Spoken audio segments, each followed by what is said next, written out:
how to track followers and unfollowers on Instagram. It's a very quick and easy process, so make sure to follow along. First, I will point out that this process works on any device. I'm using Android, but you can do the exact process if you are using iPhone, doesn't matter. So, if you want to track followers and unfollowers, you have two ways.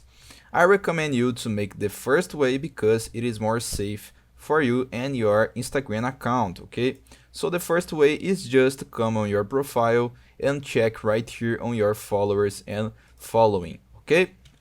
So if you click right here, you can search your followers on Instagram. You can search by the name of the person, okay? And you will see if the person unfollow you or if the person is following you.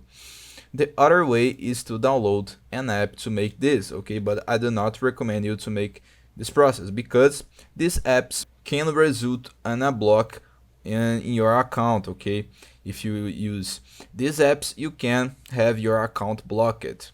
So if you really want to use these apps, you can download any of this, okay? Doesn't matter what app, so click right here to search followers in Instagram, you will see several apps. If you click on any of these apps, you will see all unfollowers that you have on Instagram, okay, all persons that don't follow you back, and etc. I will point out that I recommend you to make the first option because it is more safe. I hope I help you how to track followers and unfollowers on Instagram. So if this video helped you in any way, hit the like button and subscribe to our channel to receive useful tips.